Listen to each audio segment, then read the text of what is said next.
Seri Pelangi di Langit Singosari. Bunga di Kaki Gunung Kawi. Audiobook, novel silat.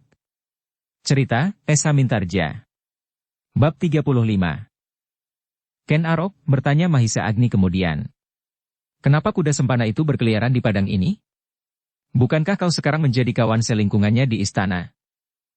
Ken Arok menarik nafas dalam-dalam. Sambil mengangguk-anggungkan kepalanya ia menjawab. Aku tidak tahu persoalan seluruhnya. Tetapi sebagian aku akan dapat menceritakan sebabnya. Biarlah yang sebagian itu aku dengar dahulu, sahut Mahisa Agni. Sekali lagi Ken Arok mengangguk-anggukkan kepalanya. Kemudian katanya. Nasib anak itu tidak terlalu baik. Dada Mahisa Agni menjadi berdebar-debar. Tiba-tiba tanpa sesadarnya ia memotong. Bagaimanakah dengan Ken Dedes? Bukankah ia sehat walafiat?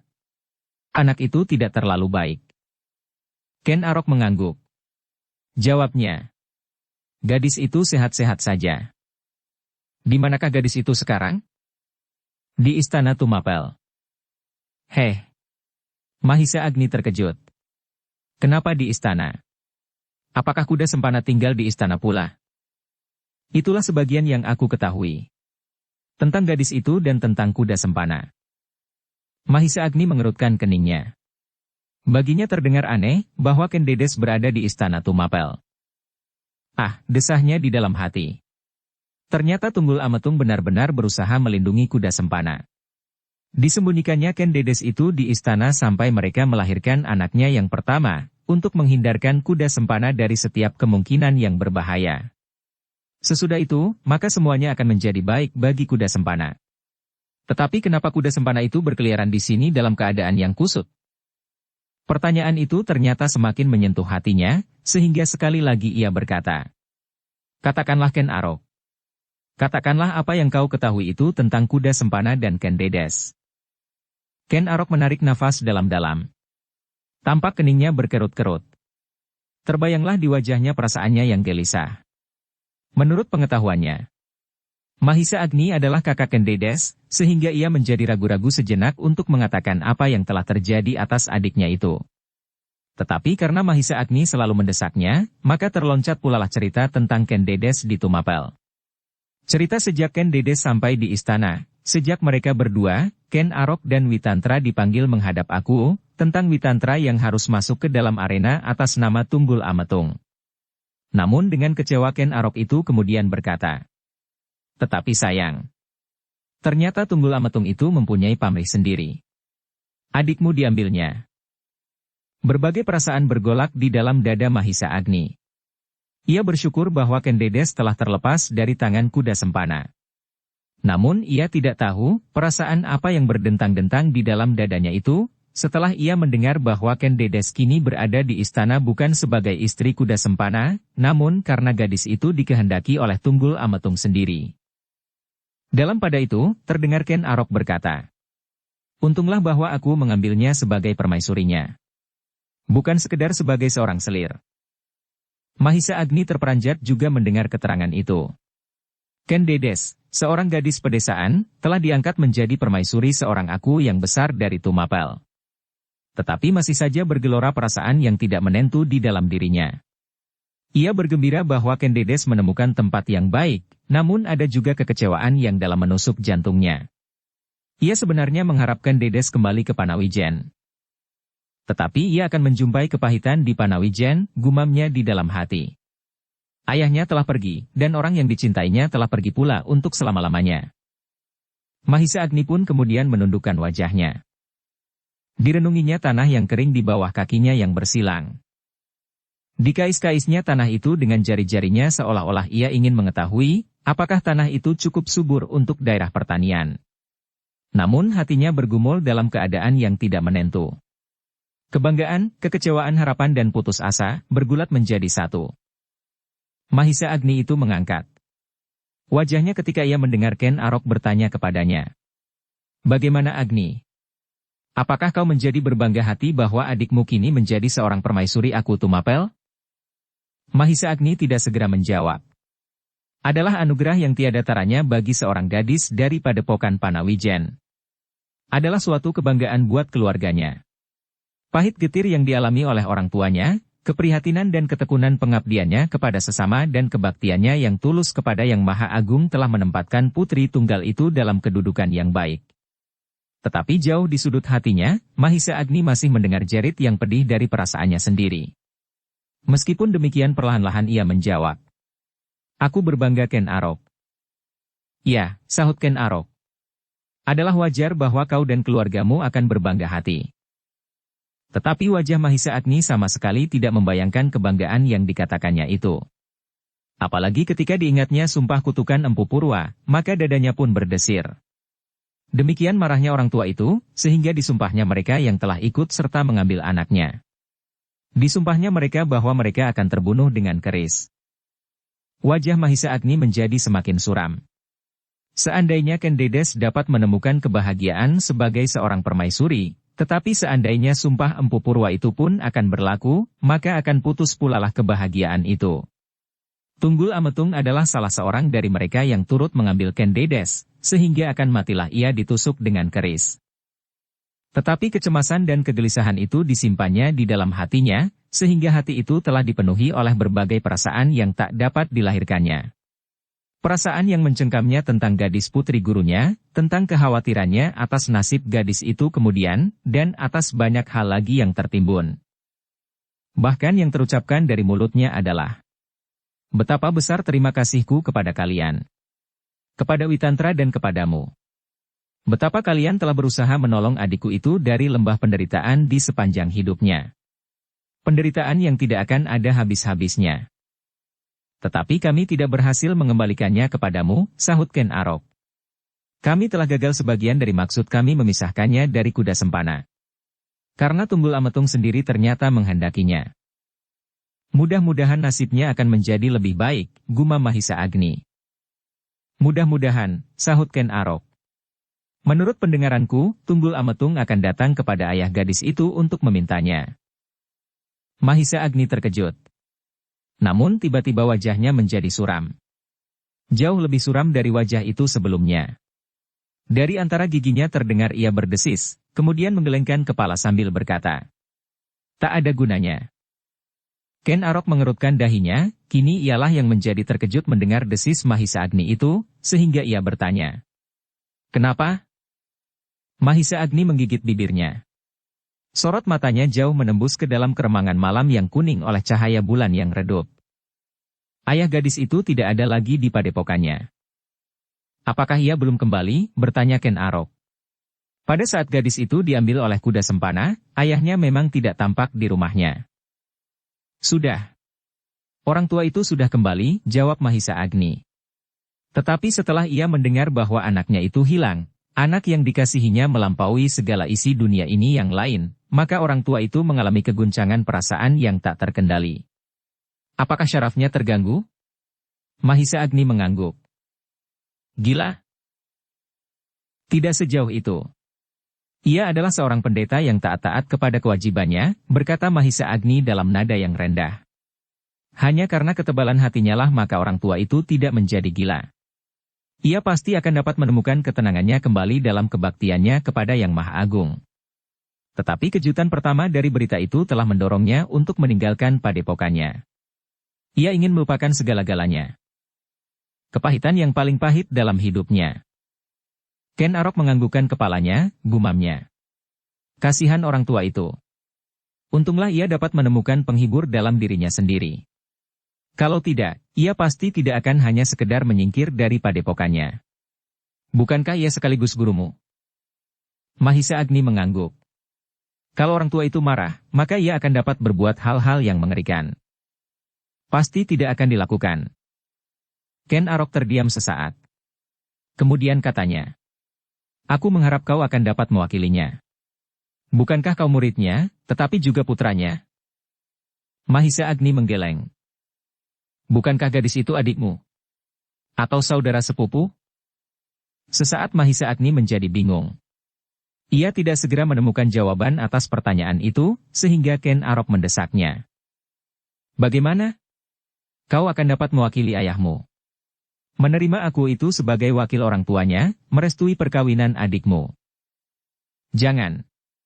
Jangan, sahut Mahisa Agni serta-merta. Tetapi kemudian ia terdiam kembali. Terasa luka di hatinya yang perlahan-lahan hampir dapat dilupakan itu, seakan-akan kembali menggores tajam. Terasa hatinya menjadi pedih. Ia harus melihat kenyataan itu. Namun dengan sekuat tenaganya ia mencoba menghilangkan segala macam kesan yang dapat membayangkan perasaannya yang sedang bergolak. Ken Arok masih memandangi wajah anak muda yang muram itu. Namun ia tidak tahu perasaan apa yang sedang bergolak di dalam dadanya. Ia hanya dapat menyangka betapa sedihnya anak muda yang merasa kehilangan adiknya itu. Meskipun seandainya bukan adik sekandung, tetapi adik sepupu. Tetapi Mahisa Agni sama sekali tidak mau menjelaskan hubungan apakah yang ada antara dirinya dan Ken Dedes. Ketika Ken Arok mendesaknya sekali lagi maka jawabnya, "Tidak. Jangan datang kepadaku. Biarlah Ken Dedes menentukan kehendaknya sendiri. Kalau ia bersedia biarlah perkawinan itu berlangsung, tetapi kalau tidak, jangan dipaksa." Ken Arok menciutkan keningnya. Katanya, "Ya, terserahlah kepadamu. Tetapi aku sendiri kecewa melihat sikap aku itu." Mahisa Agni memandangi wajah Ken Arok tajam-tajam. Tetapi ia tidak melihat kesan apapun dari wajah itu. Ken Arok itu ternyata berkata demikian saja tanpa ungkapan yang mendalam, sehingga Mahisa Agni pun tidak dapat menangkap perasaan lain daripada kekecewaan itu. "Kenapa kau kecewa?" bertanya Mahisa Agni. "Aku ingin mengembalikan kepadamu untuk menebus kebodohanku. Aku sama sekali tidak mencoba menghalangi perbuatan Tunggul Ametung dan Kuda Sempana pada saat mereka mengambil gadis itu. Ternyata sikap Witantra jauh lebih baik dariku. Tetapi kini ternyata Witantra menyetujui sikap Tunggul Ametung, meskipun alasannya dapat aku mengerti. Maksudnya adalah, untuk mengurangi penderitaan yang menimpa perasaan gadis itu." Mahisa Agni kembali memandang ke kejauhan, menembus keremangan malam yang kuning oleh cahaya bulan yang redup. Tetapi tiba-tiba ia bertanya, "Kenapa kuda sempana itu tiba-tiba berkeliaran di sini?" "Mungkin ia menjadi kecewa," sahut Ken Arok. "Aku sudah menyangka, tetapi sampai sejauh itu? Bukankah dengan demikian ia telah melakukan pemberontakan terhadap aku Tunggul Ametung?" Ken Arok mengangguk. Jawabnya, "Ya. Anak itu benar-benar telah memberontak. Tetapi kemungkinan itu memang akan terjadi. Hukuman atasnya memang terlalu berat baginya." "Hukuman atas kesalahannya mengambil Ken Dedes?" Ken Arok mengangguk. "Aneh. Bukankah aku sendiri ikut serta? Itulah keanehan yang dapat saja terjadi. Aku sendiri turut melakukan kesalahan itu. Tetapi ternyata ia ingin memperbaiki kesalahannya dengan mengorbankan kuda sempana. Kau tahu, apakah hukuman itu?" "Bagaimana aku bisa tahu?" sahut Agni. "Hukuman itu benar-benar aneh. Hukuman itu semula sama sekali bukan atas kehendak Tunggul Ametung sendiri. Tetapi atas kehendak gadis yang dilarikannya itu," berkata Ken Arok seterusnya. Mendengar kata itu Mahisa Agni terperanjat. Tanpa disengaja ditatapnya wajah ketiga kawannya yang mendengarkan pembicaraannya dengan keheran-heranan. Ken Arok melihat keheranan yang membayang di wajah Mahisa Agni. Maka katanya, "Ya, demikianlah. Hukuman itu sebenarnya datang dari adikmu itu." "Bagaimana hal itu dapat terjadi?" Ken Arok menarik nafas dalam-dalam. Sekali ia melihat kudanya yang makan dengan asyiknya, dan sekali ditatapnya wajah ketiga kawan Mahisa Agni. Baru sesaat kemudian katanya, "Ternyata adikmu menerima lamaran Tunggul Ametung." Mahisa Agni mengangguk-anggukan kepalanya. Ia sudah menyangka dan bahkan ia berdoa mudah-mudahan dengan demikian Ken Dedes merasa terhibur atas hilangnya dua orang yang dicintainya sekaligus. Ayahnya dan Wiraprana. Namun di dalam sudut hatinya yang paling dalam luka hatinya serasa seolah-olah meneteskan darah. Meskipun demikian ia bertanya, bagaimana mungkin gadis itu menerima lamaran Tunggul Ametung? Ia mencintai Wiraprana lebih dari semua orang selain ayahnya. Apakah gadis itu sudah mendengar kabar tentang bakal suaminya? Ken Arok mengangguk. Katanya, "Emban tua, pemomongnya telah menyampaikan kabar itu. Sebelumnya kami pun telah mengatakannya, tetapi ia lebih percaya kepada embannya." Mahisa Agni berdesir mendengar Ken Arok menyebut pemomong Ken Dedes. Tak seorang pun tahu bahwa orang itu adalah ibunya. Ken Dedes juga tidak. Tetapi bagaimana Ken Dedes dapat menghukum kuda sempana itu, bertanya Mahisa Agni kemudian. Mudah sekali baginya, sahut Ken Arok. Tunggul Ametung itu akhirnya tergila-gila kepadanya. Apa yang diucapkannya akan terjadi. Mahisa Agni mengerutkan keningnya. Desir di dadanya menjadi semakin tajam. Ada semacam pergolakan yang terjadi dalam dirinya. Meskipun ia merasa bahwa Ken Dedes akan menemukan sekedar penghibur atas segala dukanya, tetapi apakah ia dapat mendengar bahwa seseorang tergila-gila kepadanya? Tetapi Mahisa Agni tidak berkata sepatah kata pun. Dan Ken Aroklah yang berkata pula. Dan salah satu dari permintaan Ken Dedes ternyata adalah pelepasan dendamnya kepada kuda sempana itu. Mahisa Agni masih diam mematung. Ia mendengar Ken Arok meneruskan. Nah, apa yang diminta oleh Ken Dedes itu atas kuda sempana? Aneh sekali. Adikmu itu minta kuda sempana mendapat hukuman atas kesalahannya apabila aku benar-benar menghendakinya. Hukuman itu adalah, kuda sempana harus menjadi pelayan yang paling rendah baginya. Membersihkan lantai, mencuci pakaian dan waktu selebihnya, duduk di bawah tangga di serambi di belakang biliknya. Mahisa Agni terperanjat mendengarnya.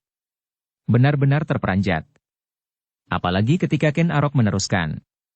Agaknya Ken Dedes itu ingin membalas sakit hatinya dengan penghinaan atas kuda sempana. Hina yang sehina-hinanya. Ken Arok, potong Mahisa Agni. Apakah benar Ken Dedes menghendakinya? Ken Arok mengangguk. Ya, sebenarnya lah bahwa Ken Dedes menghendakinya. Dan Ken Dedes mempunyai cukup pengaruh atas Tunggul Ametung. Ketahuilah, bahwa Tunggul Ametung yang garang itu seakan-akan benar-benar telah bersimpuh di bawah kaki adikmu. Darah Mahisa Agni tersirat. Ia sama sekali tidak menyangka bahwa Ken Dedes dapat berlaku sekasar itu. Dendam yang betapapun dalamnya, namun penghinaan itu telah terlampau jauh. Dan didengarnya kemudian Ken Arok meneruskan. Itulah keadaan adikmu dan kuda sempana yang aku dengar. Itu pula lah sebabnya, kenapa kuda sempana kemudian melarikan diri dari istana yang menjadi tempat yang sehinanya baginya. Sebagai seseorang yang masih mempunyai harga diri, maka sudah tentu ia tidak menelan penghinaan itu begitu saja. Mahisa Agni mengangguk perlahan-lahan. Terdengar ia berdesis. Dadanya semakin terasa menghentak-hentak. Ia sama sekali tidak dapat mengerti perubahan-perubahan yang tajam telah terjadi atas Ken Dedes itu. Ledakan-ledakan di dalam jantung gadis itu telah menyeretnya dalam suatu keadaan yang sama sekali tidak disangka-sangka oleh Mahisa Agni. Ken Arok, terdengar suara Mahisa Agni dengan nada yang rendah. Apakah aku dapat minta tolong kepadamu? Ken Arok menarik nafasnya. Katanya bertanya. Apakah yang harus aku lakukan? Sampaikan pesanku kepada gadis itu, berkata Mahisa Agni. Yang pertama kali adalah kabar keselamatan. Mahisa Agni tertegun ketika ia melihat Ken Arok menggeleng. Aku kini jarang sekali masuk ke istana selain di tempat-tempat tugasku. Hampir aku tak pernah melihat adikmu itu setelah aku mengambilnya dari Panawijen. Sampai kini aku belum begitu mengenal wajahnya. Apalagi kini Ken Dedes telah benar-benar sebagai seorang permaisuri meskipun ketetapannya dan upacaranya masih akan menyusul, sehingga aku tak akan sempat menemuinya. Kembali Mahisa Agni mengangguk-anggukan kepalanya terbayang di dalam kepalanya, Ken Dedes kini telah menjadi seorang permaisuri. Menjadi seorang yang berada dalam lingkungan kebesaran dan kebahagiaan. Namun ia masih tetap tidak dapat mengerti bahwa di dalam diri gadis itu timbul perubahan sikap dan watak yang terlampau tajam. Mungkin keparuan hati yang tak tertanggungkan telah mendorongnya ke dalam suatu sikap yang berlebih-lebihan sebagai keseimbangan, gumamnya di dalam hati. Kalau begitu, sambung Mahisa Agni kemudian. Apakah kau pernah bertemu dengan emban pemomongnya itu? Ken Arok menganggukkan kepalanya, jawabnya. Ya. Aku sering bertemu pemomong Ken Dedes itu tinggal di rumah Witantra beberapa hari sebelum diizinkan menemui momongannya. Apakah orang tua itu sekarang masih berada di rumah Witantra? Tidak, jawab Ken Arok. Perempuan tua itu kini telah berada di istana atas permintaan Ken Dedes. Mahisa Agni mengangguk-anggukan kepalanya. Kemudian katanya. Kalau demikian, aku minta tolong kepadamu. Sampaikanlah kepada perempuan tua itu. Pesan. Ya. Pesan untuknya dan untuk Ken Dedes. Akan aku coba, kata Mahisa Agni. Terima kasih. Mahisa Agni berhenti sejenak. Ia menjadi ragu-ragu untuk mengatakan pesannya kepada Ken Arok. Ia belum tahu pasti bagaimanakah sikap Ken Dedes kini terhadapnya. Meskipun demikian akhirnya ia berkata, Ken Arok, kalau kau bertemu dengan perempuan tua, pemomong Ken Dedes itu, sampaikan baktiku kepadanya. Ken Arok mengerutkan keningnya. Perempuan itu adalah seorang pemomong, namun agaknya Mahisa Agni memang suka merendahkan dirinya, sehingga ia menyampaikan bakti kepada seorang emban. Tetapi Ken Arok tidak berkeberatan apapun terhadap sikap itu, sehingga sahutnya. Baik. Aku sampaikan baktimu apabila aku bertemu nanti di istana. Terima kasih. Mahisa Agni meneruskan. Kemudian kalau emban itu dapat menyampaikan kepada Ken Dedes, yang sekarang sudah berada di istana itu, kecuali kabar keselamatan adalah pesan, supaya gadis itu tidak melupakan dirinya, asalnya dan segenap keadaan masa lampaunya sebagai keseimbangan berpikir untuk menentukan hari-hari mendatangnya. Ken Arok mengerutkan keningnya, katanya. Kenapa pesanmu berbunyi demikian? Tidak apa-apa, sahut Agni. Aku hanya ingin memperingatkannya, supaya ia tidak tenggelam dalam dunia yang asing baginya, sehingga ia kehilangan dasar tempat berpijak. Ia adalah seorang gadis pedesaan yang biasa hidup di pedesaan. Ia adalah seorang putri dari seorang pendeta yang hidup bersahaja dan penuh ketekunan dalam kebaktiannya kepada Yang Maha Agung. Ia kemudian adalah seorang gadis yang mengalami kepahitan yang menghunjam terlalu dalam di hatinya.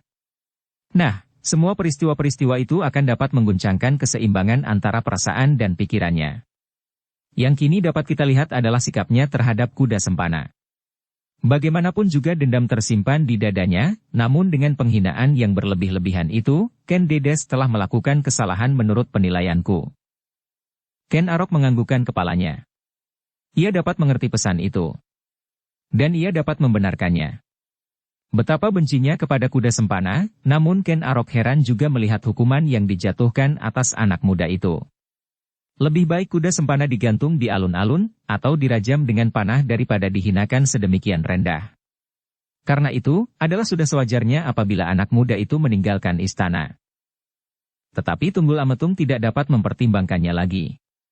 Ia sedang dilanda oleh perasaan yang meluap-luap. Apapun yang dikehendaki oleh Ken Dedes, selagi Tunggul Ametung dapat memberikannya, pasti akan dipenuhinya. Apalagi hanya seorang kuda sempana, bahkan Tumapel sekalipun sudah diserahkannya. Dada Ken Arok berdesir. Dan tiba-tiba saja ia berkata kepada Mahisa Agni. Agni, keberuntungan adikmu tidak saja sejauh itu. Tetapi lebih daripada itu. Menurut pendengaranku, di istana telah menjalar kabar, bahwa bukan saja kuda sempana telah dikorbankan, tetapi kepada gadis itu telah diserahkan hak atas pemerintahan Tumapel. Alangkah terkejutnya Mahisa Agni mendengar kabar itu, sehingga ia beringsut maju. Dengan wajah tegang ia bertanya. Benarkah kabar yang kau dengar itu?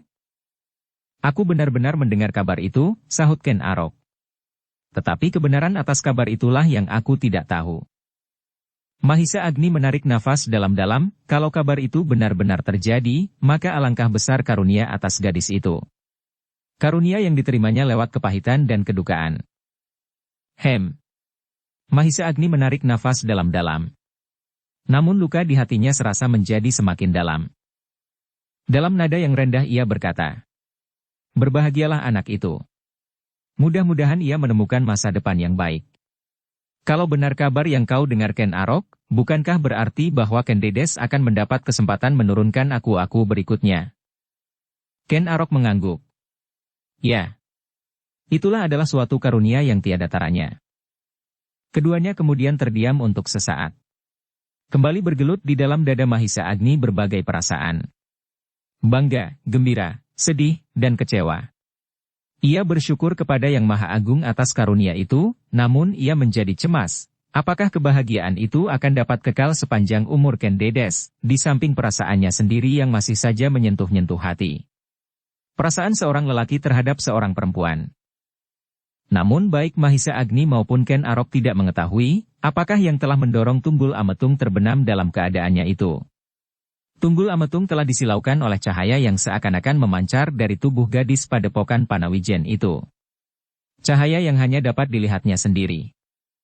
Aku itu kemudian ternyata dengan diam-diam menemui seorang ahli nujum yang meramalkan bahwa seorang gadis yang bercahaya dari dalam tubuhnya itu, kelak akan dapat menurunkan bukan saja aku seperti Tunggul Ametung, tetapi gadis itu akan dapat menurunkan raja-raja yang akan berkuasa melampaui kekuasaan aku, dan bahkan akan melampaui kekuasaan raja di Kediri.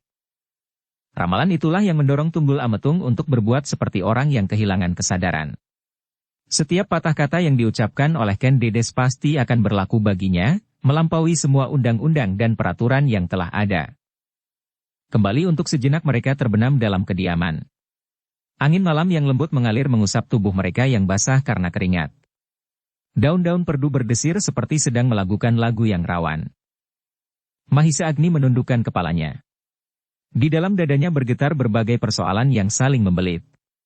Namun kemudian ia tidak sampai hati untuk berpesan kepada Ken Arok bahwa Empu Purwa telah menghilang dari Panawijen.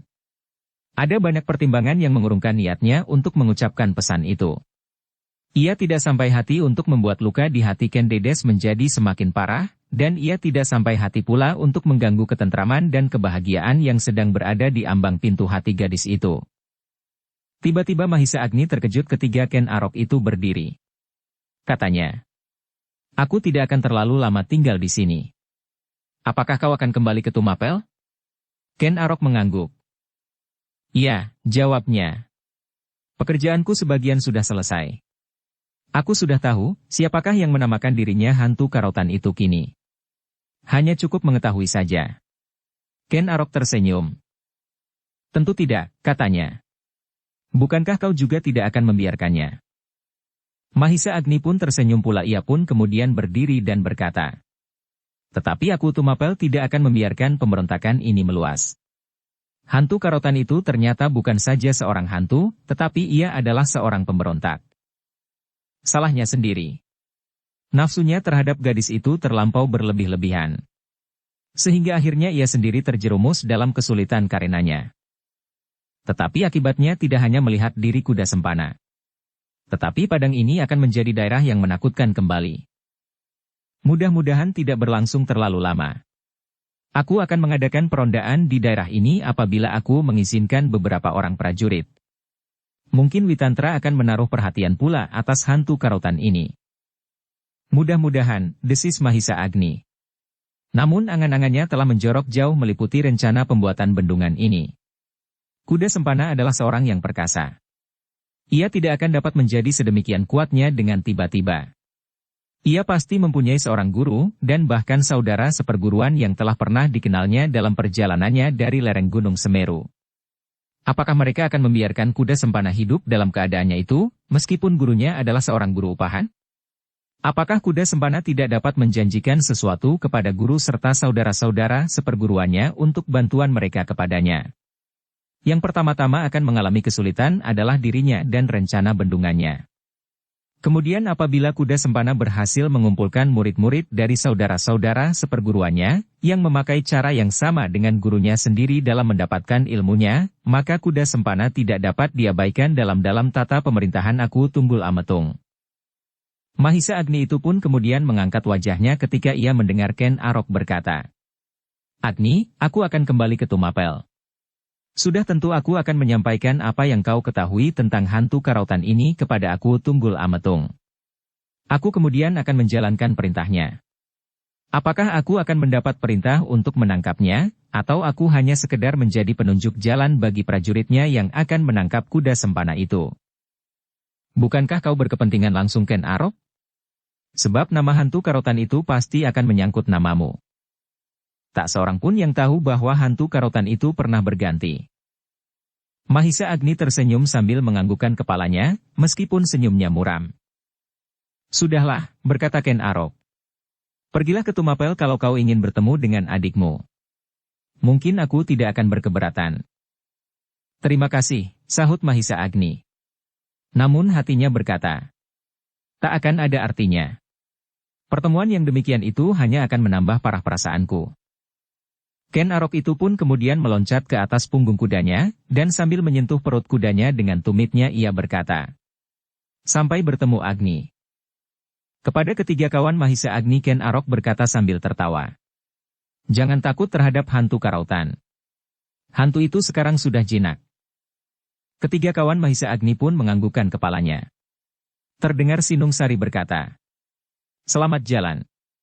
Mudah-mudahan kita dapat bertemu lagi. Ken Arok tertawa.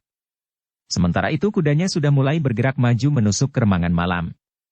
Mahisa Agni masih melihat anak muda yang gagah itu melambaikan tangannya, kemudian kudanya meluncur semakin cepat. Debu yang putih menghambur di belakang derap kaki kuda itu bergulung-gulung semakin lama semakin jauh. Mahisa Agni masih berdiri di tempatnya. Baru ketika kuda itu telah semakin kecil dan semakin kabur, ia berpaling kepada ketiga kawan-kawannya. Katanya, itulah hantu karautan yang sebenarnya. Tetapi ia tidak senang apabila hal itu diketahui oleh orang lain. Karena kalian telah terlanjur mengetahuinya, maka aku minta apa yang kalian ketahui itu harus kalian rahasiakan. Ketiga kawan Mahisa Agni itu mengangguk. Yang terdengar adalah desis Patalan. Kalau demikian, benar kata orang, bahwa hantu karautan sebenarnya adalah hantu yang tampan. Tidak saja tampan, tetapi hantu itu sangat sakti pula. Namun kini hantu itu sudah tidak ada lagi. Apakah kau percaya kepadaku? Hantu itu kini benar-benar sudah menjadi seorang pelayan dalam di istana Tumapel. Ketiga kawan-kawannya itu mengangguk-anggukkan kepalanya. Tetapi bagi mereka, siapapun yang menjadi hantu, namun hati mereka tidak akan dapat tenteram. Meskipun hantu itu bernama Kuda Sempana. Betapa sempitnya pengetahuan mereka, namun mereka tahu pula, bahwa Kuda Sempana menyimpan dendam kepada Mahisa Agni, kepada Ken Dedes dan dendam itu akan dapat melimpah kepada seluruh penduduk Panawijen. Kuda Sempana itu kelak akan dapat merupakan bahaya bagi mereka, bagi orang-orang Panawijen yang sedang membuat bendungan. Kalau Kuda Sempana itu datang seorang diri maka soalnya tidak akan terlalu sulit.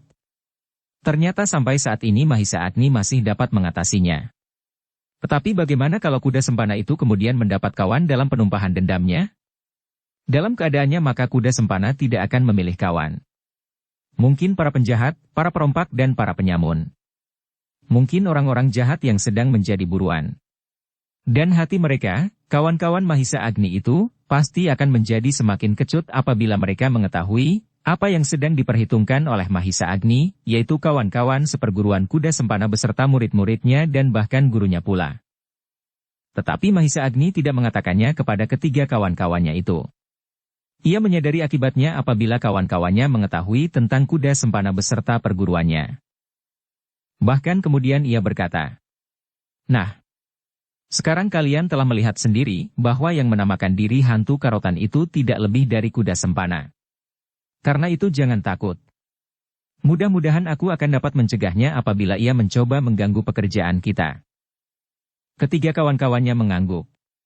Tetapi tampaklah wajahnya tidak meyakinkan. Sehingga Mahisa Agni bertanya, bagaimana? Apakah masih ada yang kalian cemaskan? Kawan-kawannya menjadi ragu-ragu. Baru sejenak kemudian Sinung Sari berkata, bagaimana dengan Kuda Sempana itu? Ia tidak berbahaya, sahut Agni. Kalau ia seorang diri, sambung Sinung Sari. Mahisa Agni menarik nafas dalam-dalam. Namun ia menjawab, aku juga tidak seorang diri. Bukankah aku akan melakukan pekerjaan yang berat itu bersama-sama seluruh rakyat Panawijen? Seandainya Kuda Sempana akan datang kembali bersama kawannya, maka aku pun akan siap menyambutnya bersama-sama kawan-kawanku. Anak-anak muda Panawijen yang lain, di antaranya kalian bertiga. Ketiga kawan Mahisa Agni itu terdiam. Mereka sebenarnya masih ingin menjelaskan bahwa mungkin Kuda Sempana mendapat kawan-kawan yang berbahaya. Sedang anak-anak muda Panawijen bukanlah orang-orang yang siap bertempur seperti Mahisa Agni. Tetapi mereka malu kepada diri mereka sendiri. Mereka malu bahwa mereka sama sekali tidak mampu berbuat apapun dalam keadaan yang sangat berbahaya. Dalam pada itu, maka merayaplah perasaan yang lain di dalam diri ketiga anak-anak muda itu. Tumbuhlah pertanyaan di dalam diri mereka sendiri, kenapa mereka sama sekali tidak mempunyai keberanian untuk berbuat sesuatu?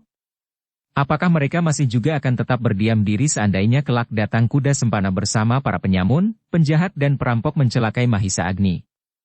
Apakah mereka akan tetap berdiam diri sebagai penonton yang tidak mempunyai sangkut paut sama sekali? Mereka berempat kini duduk berdiam diri.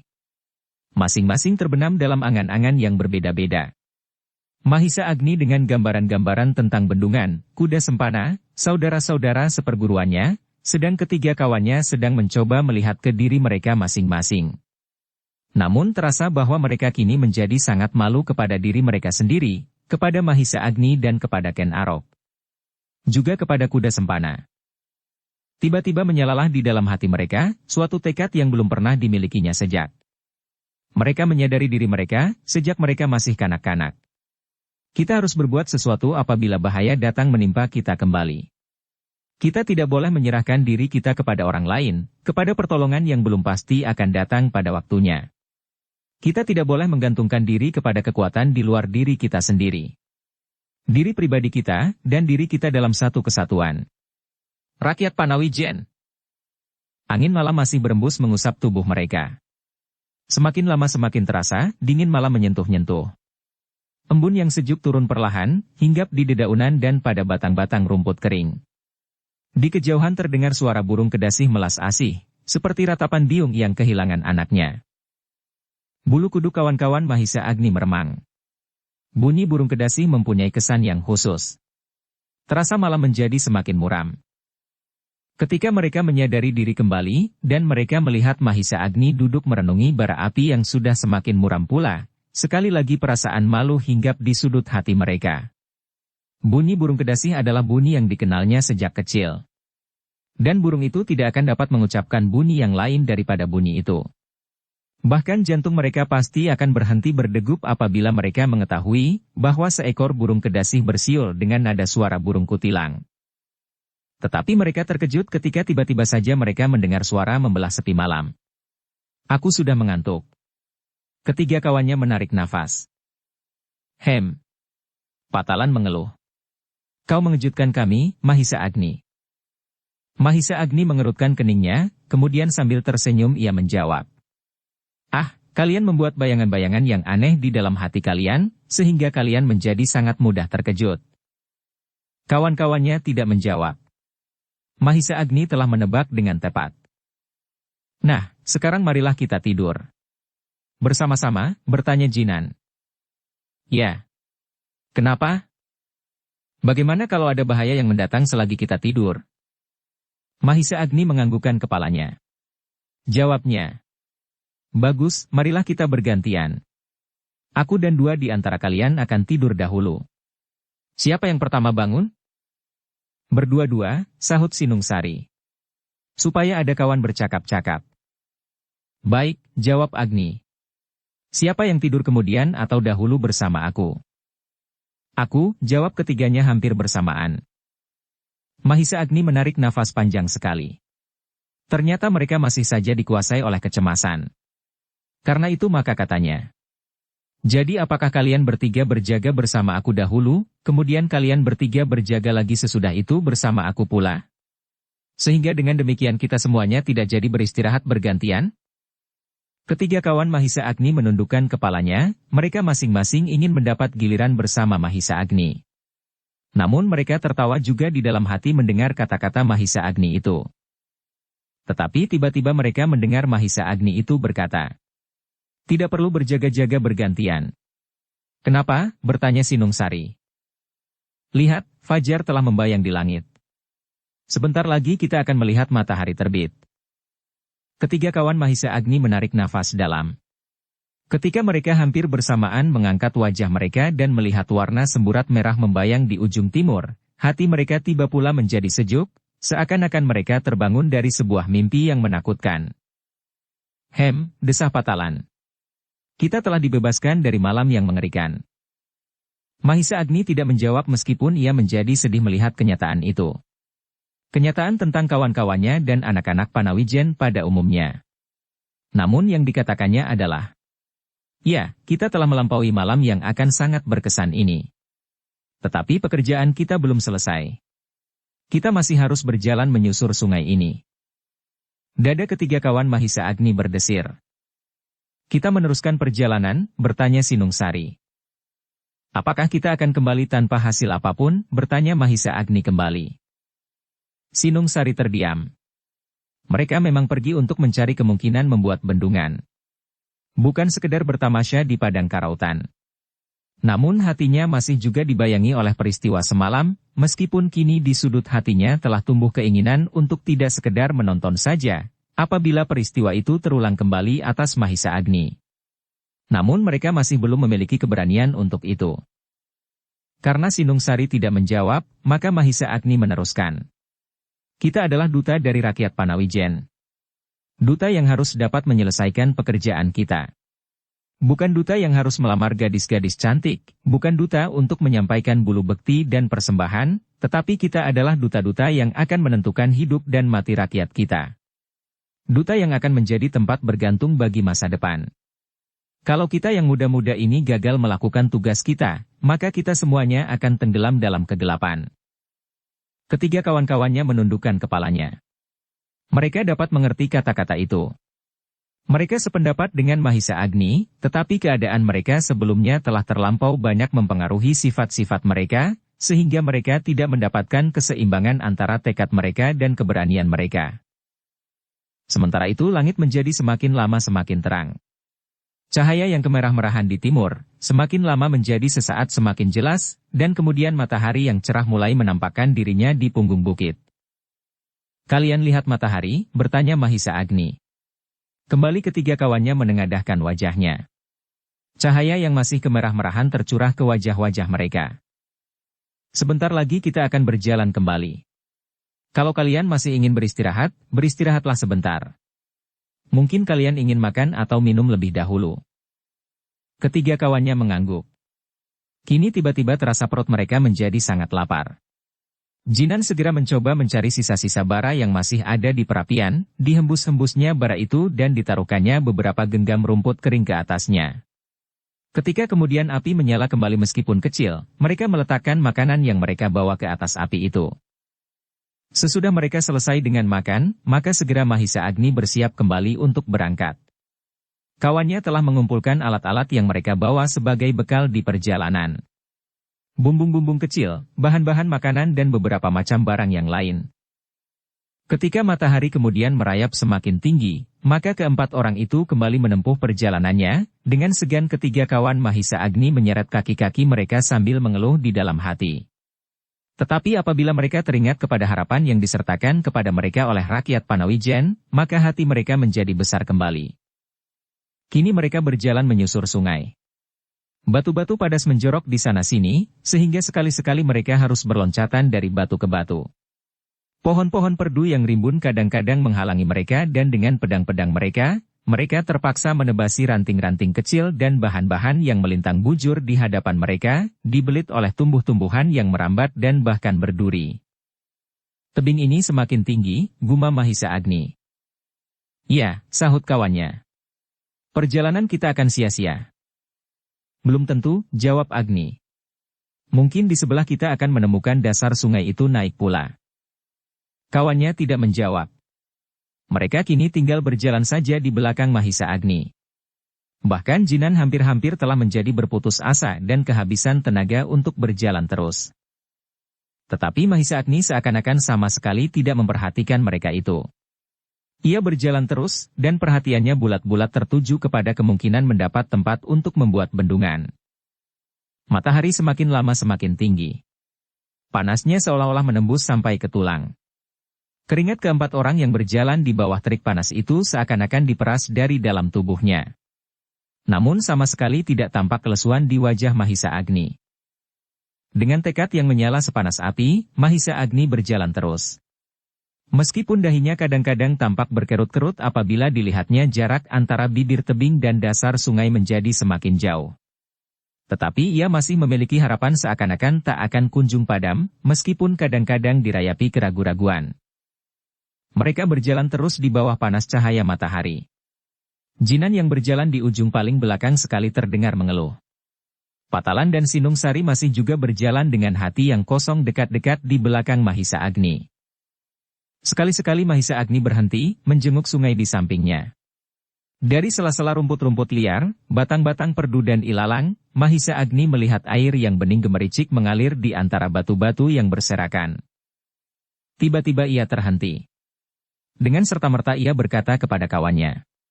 Kau lihat, di sini batu berserakan melimpah-limpah. Tetapi dengan muramnya Sinung Sari menjawab. Tebing di sini terlampau tinggi. Apakah kita dapat menaiki air setinggi ini? Mahisa Agni mengangguk-anggukan kepalanya. Memang pekerjaan itu hampir tidak mungkin dilakukan. Tetapi di sini batu terlampau banyak dan cukup besar-besar. Ada yang sebesar kerbau, ada yang sebesar kambing. Dan ada juga yang jauh lebih besar, namun hampir memenuhi dasar sungai itu, batu-batu sebesar kepala kucing. Tetapi tebing terlampau tinggi, gumam Mahisa Agni. Sinung Sari menganggukkan kepalanya. Ya, terlampau tinggi dan curam. Marilah kita berjalan terus. Mudah-mudahan batu-batu itu akan terdapat di sepanjang sungai ini. Apakah kita akan berjalan lagi, Sela Jinan? Ya. Mahisa Agni mengangguk. Jinan mengeluh. Katanya. Kita harus bermalam semalam lagi di padang ini. Tidak, jawab Agni. Kalau tempat itu sudah kita temukan, kita segera kembali. Tetapi jarak kembali itu akan kita tempuh lebih dari 1 hari seperti kita datang. Kita dapat berjalan terus. Kalau kita pulang, kita tidak perlu lagi melihat sungai itu. Meskipun betapa gelapnya, kita akan tetap dapat meneruskan perjalanan. Kakiku akan patah, sahut Jinan. Iya, sambung Patalan dan Sinung Sari hampir bersamaan. Kita akan lelah sekali. Mahisa Agni terdiam. Ia tidak dapat berkata apapun lagi. Meskipun perjalanan ini sama sekali, tak berarti dibandingkan dengan perjalanan yang pernah dilakukan, baik bersama gurunya, maupun seorang diri, dan yang terakhir adalah perjalanannya ke sisi seberang Gunung Semeru, maka apa yang dilakukannya kali ini adalah sebuah tamasya yang tak berarti bagi sepasang kakinya, namun ia tidak dapat menyangkal bahwa ketiga kawan-kawannya benar-benar telah kelelahan. Meskipun demikian sejenak kemudian ia berkata, kita mencoba sedikit lagi. Kita berjalan beberapa saat, mungkin dekat di atas ini sungai menjadi semakin tinggi. Ketiga kawannya saling berpandangan. Tetapi tidak seorang pun yang membantah. Apakah kita akan beristirahat dulu? Ketiga kawan-kawannya masih diam. Mereka dihadapkan pada kebimbangan, kecemasan dan hampir keputusasaan. Kalau mereka kini beristirahat, maka waktu yang akan dipergunakannya akan bertambah panjang. Dengan demikian, mereka mungkin akan bermalam 2 malam lagi di padang rumput ini sebelum mereka sampai ke Panawijen. Tetapi kalau mereka berjalan terus, kaki mereka seolah-olah benar-benar telah akan patah. Dalam kebimbangan itu terdengar Mahisa Agni berkata, biarlah kita berjalan sebentar lagi. Kalau kita masih juga belum menemukan tempat itu, kita akan beristirahat. Kata-kata itu sama sekali bukanlah yang diharapkan oleh ketiga kawan-kawannya. Beristirahat sekarang atau nanti, bagi mereka akan berakibat sama. Memperpanjang perjalanan. Agni, berkata Sinung Sari. Apakah kita masih akan membuang-buang waktu, menyusuri sungai yang menjadi semakin dalam ini? Mahisa Agni mengerutkan keningnya. Kemudian jawabnya. Tak ada pilihan lain Sinung Sari. Kita harus berjalan terus sampai kita menemukan tempat itu. Kita tidak akan berhasil, potong Patalan. Bukankah tempat ini menjadi semakin sulit bagi pembangunan sebuah bendungan? Mungkin bekas bendungan yang lama itu lebih baik daripada tempat ini. Tidak, bantah Agni. Seandainya kita tidak menemukan tempat lain, maka tempat ini lebih baik dari bekas bendungan itu. Di sini kita dapatkan batu berlimpah ruah. Kita tinggal membuat berunjung-berunjung bambu sebanyak yang dapat kita buat. Kita isi berunjung itu dengan batu, dan kita susun bertimbun-timbun. Tetapi apa yang dapat kita lakukan di bekas bendungan itu? Kita harus membuat berujung, kita isi dengan sampah dan dedaunan di antara batu-batu yang tidak terlampau banyak. Setiap kali kita masih harus menimbuni dengan tanah yang akan selalu hanyut di bawah air. Berapa banyak dedaunan dan tanah yang kita perlukan? Pepohonan seluruh padukuhan itu kita tebang semuanya, agaknya masih belum akan mencukupi. Setiap kali daun-daun itu membusuk, setiap kali itu pula kita harus menambahnya. Ketiga kawan Mahisa Agni terdiam. Memang pekerjaan itu pun tak mungkin dilakukannya. Tetapi untuk berjalan terus, mereka benar-benar telah kehilangan gairah. Atau kita kembali dan tidak lagi berpikir tentang bendungan, bertanya Mahisa Agni. Kita biarkan Panawijen menjadi kering, dan sawah-sawah kita menjadi kering pula tanpa membuat tanah persawahan yang baru. Ketiga kawan Mahisa Agni itu pun masih terbungkam. Pertanyaan Mahisa Agni itu benar-benar tidak dapat dijawabnya. Bahkan betapapun kecilnya, namun pertanyaan itu telah mempengaruhi mereka pula. Bendungan itu adalah harapan bagi seluruh rakyat Panawijen. Karena mereka tidak menjawab, maka Mahisa Agni kemudian berkata, "Aku tahu bahwa kalian telah menjadi sangat lelah. Aku pun menjadi sangat lelah pula. Tetapi aku merasa bahwa seluruh rakyat Panawijen menitipkan harapan pada perjalanan kita ini. Karena itu aku akan berjalan terus. Apabila kalian merasa bahwa kalian sudah tidak mungkin lagi meneruskan usaha ini, maka aku persilakan kalian berjalan kembali. Aku tidak akan berjalan kembali. Aku akan berjalan terus." Kawan-kawan Mahisa Agni itu terkejut mendengar kata-kata itu. Dengan serta-merta Patalan menjawab, "Tidak Agni. Kami tidak akan kembali." Mahisa Agni menggigit bibirnya. Ia melihat kecemasan membayang di wajah ketiga kawan-kawannya itu. Mereka tidak akan memilih, gumam Mahisa Agni di dalam hatinya. Ia tahu benar bahwa ketiga kawan-kawannya itu tidak akan berani menempuh perjalanan kembali tanpa dirinya. Meskipun demikian ia masih bertanya, "Kenapa kalian tidak akan kembali? Bukankah kalian telah hampir tidak percaya lagi bahwa usaha ini akan berhasil?" "Tidak. Bukan begitu. Kami masih mempunyai harapan yang besar untuk menemukan tempat yang kita cari," sahut Jinan dengan wajah yang pucat. Mahisa Agni diam sesaat. Namun tiba-tiba ia berkata, "Kalian tidak berjalan terus karena keyakinan kalian bahwa usaha ini akan berhasil, tetapi kalian berjalan terus kalian tidak berani berjalan kembali." Serentak ketiga kawan Mahisa Agni mengangkat wajahnya. Mereka pandangi wajah Mahisa Agni dengan tajamnya. Namun sesaat kemudian wajah-wajah itu tertunduk lesu. Tebakan itu tepat seperti sebuah cermin yang dihadapkan di muka wajah hati masing-masing. Wajah-wajah yang pucat dan ketakutan. Mahisa Agni melihat ketiga kawannya itu tertunduk. Wajah mereka yang pucat menjadi semakin pucat dan suram. Tiba-tiba timbullah iba di hatinya. Katanya, "Sudahlah. Aku hanya ingin bergurau. Sekarang marilah kita beristirahat sejenak. Mudah-mudahan kita akan mendapatkan kesegaran kembali." Mereka, kawan-kawan Mahisa Agni tidak membantah. Ketika kemudian Mahisa Agni menjatuhkan dirinya di bawah pohon-pohon perdu di tepi tebing sungai, maka mereka pun duduk pula di sampingnya. Dengan tanpa gairah, mereka kemudian mencoba mengisi perut mereka dengan makanan yang mereka bawa dari padukuhan. Namun ketika mereka minum beberapa teguk, maka bumbung-bumbung mereka telah menjadi kering kembali. "Kita perlu air," desis Mahisa Agni. Ketiga kawannya mengangguk serentak. "Ya," sahut Sinungsari. "Aku harus sekali." Tetapi mereka menjadi sangat kecewa ketika mereka memperhatikan tebing sungai yang curam. Tebing yang mengeras karena batu pada siang basah. "Tebing ini sangat curam dan licin," gumam Mahisa Agni. Ketiga kawannya hanya dapat menganggukkan kepala mereka tanpa dapat memberikan pertimbangan apapun. Namun dalam keadaan yang demikian wajah-wajah mereka menjadi semakin putih. Seakan-akan darah mereka terhenti di leher mereka sebelum merayap ke wajah-wajah itu. Bersambung ke bab 36. Dukung kami dengan subscribe, follow, like, komen dan share. Terima kasih.